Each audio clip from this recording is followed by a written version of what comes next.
penemuan jenazah seorang wanita dalam kondisi tanpa busana di Jalan Menteng 7, Kecamatan Medan Denai, Kota Medan menggegerkan warga, Selasa, 10 Maret 2026.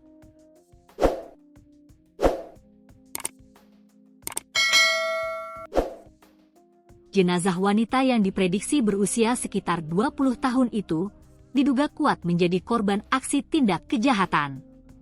Amatan www.tribun-medan.com, saat ditemukan kondisi korban tampak dalam kondisi yang mengenakan. Di mana jenazah yang saat ini identitasnya sudah diketahui oleh pihak kepolisian dimasukkan ke dalam boks kontainer berbahan plastik. Tak hanya itu, di dalam boks berwarna putih dengan tutup berwarna biru itu kondisi korban tampak diselimuti menggunakan kain berwarna merah bertuliskan OYO. Diduga, oknum yang melakukan tindakan ini sengaja membungkus tubuh korban menggunakan kain agar tak mudah diketahui oleh warga. Kasat Reskrim Polrestabes Medan AKBP Bayu Putro Wijayanto mengungkapkan jika saat ini pihaknya sudah mengetahui identitas dari korban. Di mana dikatakannya pihaknya masih melakukan penyelidikan mendalam untuk mencari tahu penyebab kematian korban. Kondisi korban masih baru karena belum kaku.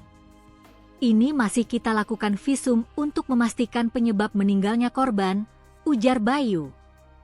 Dirinya menjelaskan, setelah mendapatkan identitas korban selanjutnya pihaknya sudah menghubungi keluarga dari korban untuk proses lebih lanjut.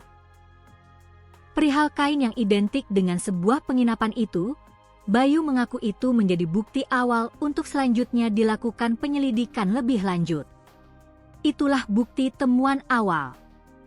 Sehingga kita menindaklanjuti dan mengembangkannya, katanya. Namun begitu, dirinya membenarkan jika adanya kain dan karung di dalam boks tersebut yang digunakan untuk membungkus jenazah korban. Lebih lanjut, pihak kepolisian masih menunggu hasil visum dari tim kedokteran RS Bayangkara untuk memastikan penyebab meninggalnya wanita tersebut.